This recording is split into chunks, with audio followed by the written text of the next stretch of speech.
Tullow executive discusses company local content plans and oil companies to submit data to soon-to-be-established local content compliance office. It's Friday, August 30. We have lots to tell you today.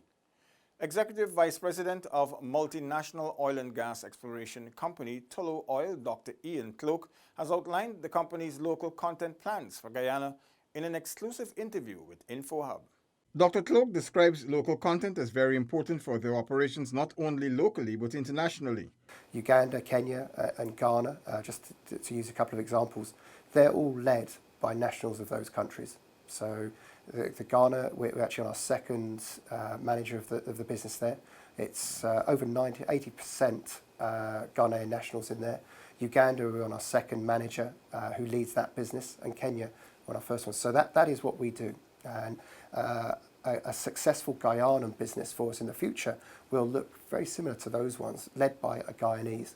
Despite the recent oil find, Tullow is still at the exploration stage of operations and its local office small, manned by an expatriate manager and 2 Guyanese. We're moving beyond exploration into hopefully appraisal on Jethro.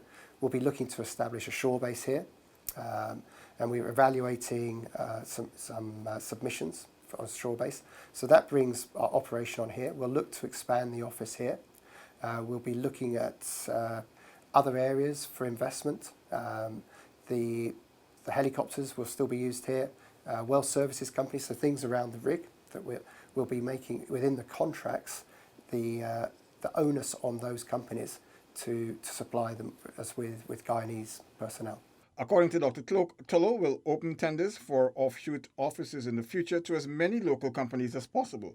On August 12, the UK-based Tullow Oil plc wholly owned subsidiary Tullow Guyana BV Jethro 1 exploration well in the Orindok block offshore Guyana discovered oil in commercial quantities. The Jethro 1 well was drilled by the Stenford drill ship to a depth of 4,400 meters in approximately 1,350 meters of water. The discovery of oil reserves at the Jethro 1 well is the 4th for 2019 and brings the total number of offshore wells to 14.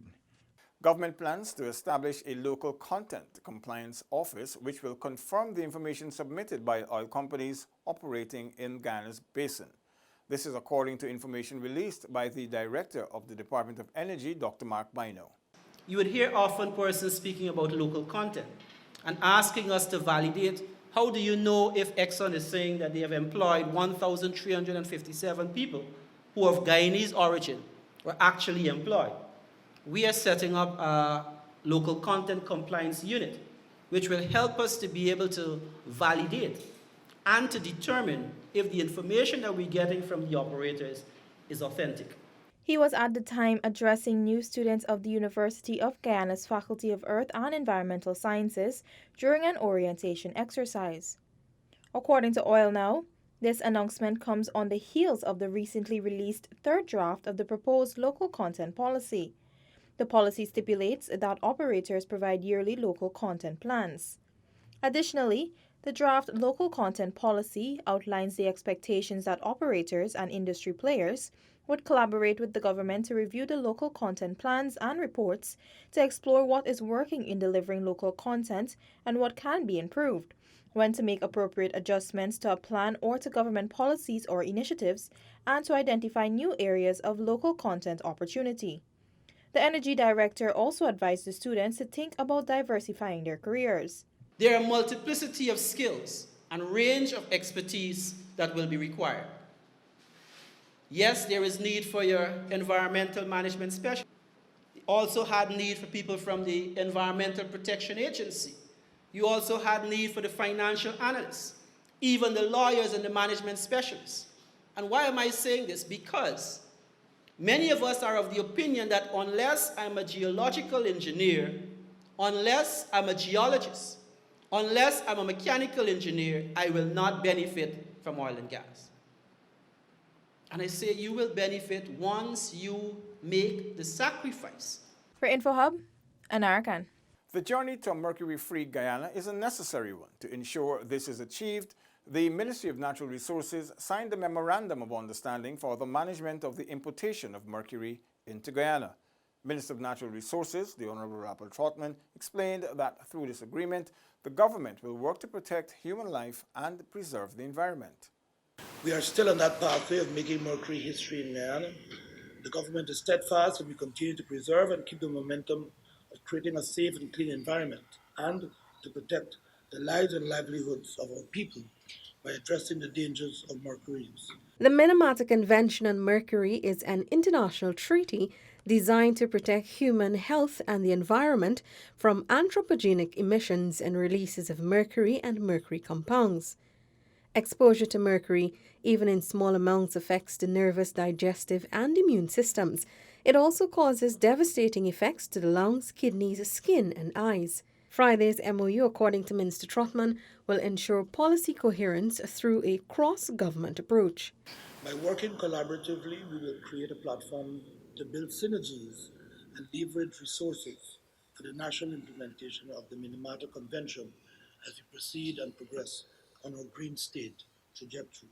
Responding to reports of mercury being filtered through Guyana to other countries, Minister Trotman assures that the national registry to be created through this MOU will act as a guard against such activities. There are stories and there is, I would say, some evidence that some of it is moving across. Cumulative effect of having the DGMC mines officers, inspectors from the Pesticide Board and EPA officers, and the Corps wardens working in tandem with the police will give us greater impact. Felicia Valenzuela, InfoHub.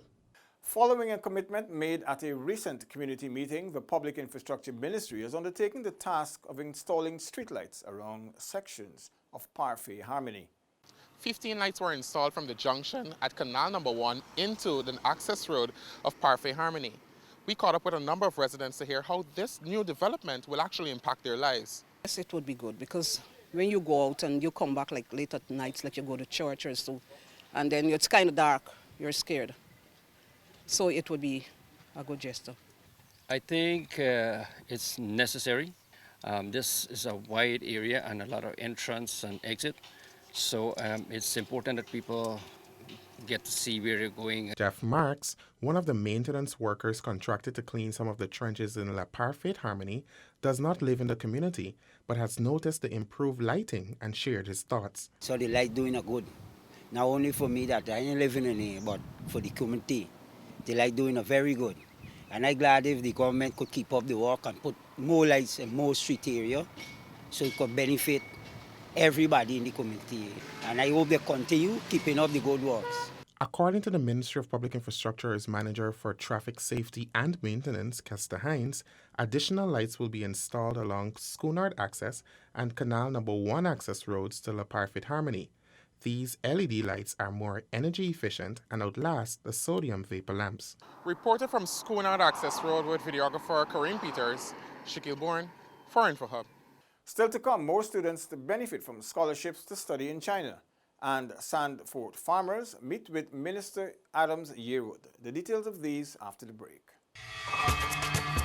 Are you ready to embark on a truly epic adventure to an undiscovered corner of South America, where some of the most spectacular natural attractions are unveiled within a beautifully diverse landscape?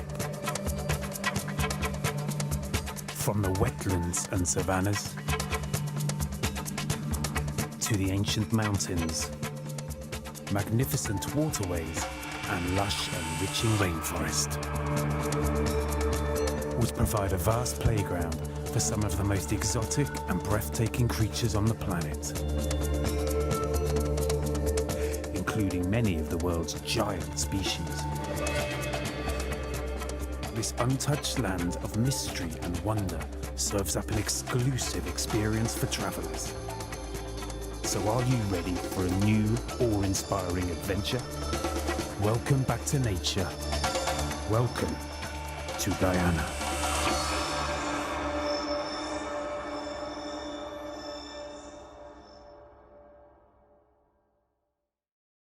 Welcome back. Most students have been awarded scholarships to study in China for this academic year. This will create a more diversely trained public service.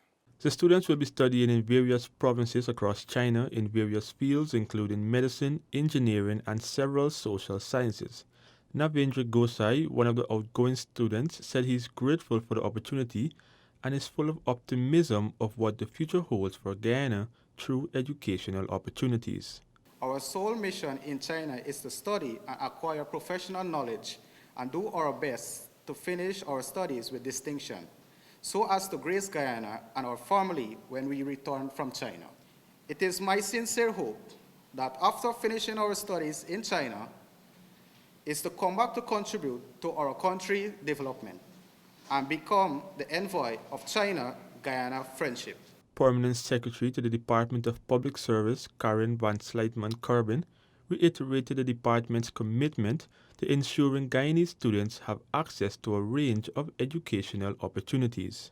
We believe that training is the essence of transformation and is essential for the development of Guyana's human capital.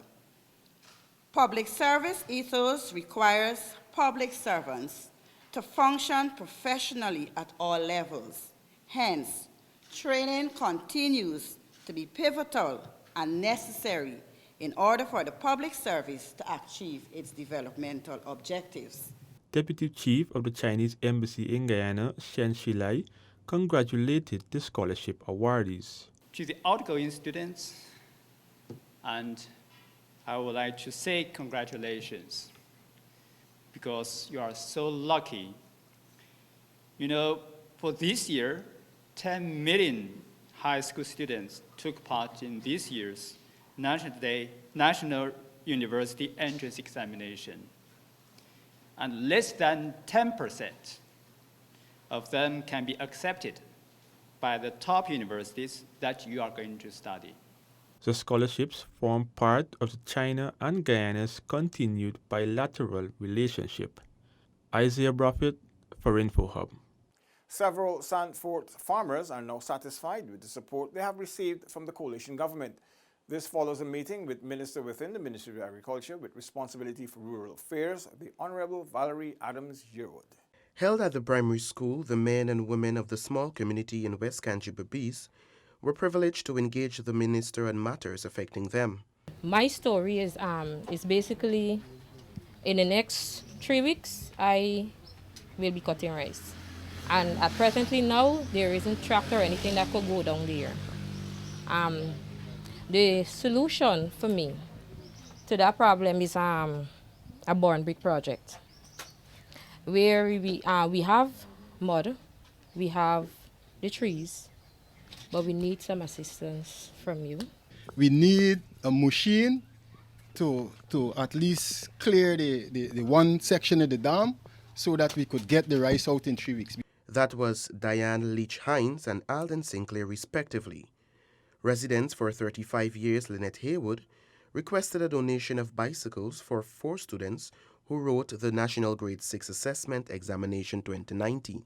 Meanwhile, most of the concerns highlighted by farmers were addressed on spot.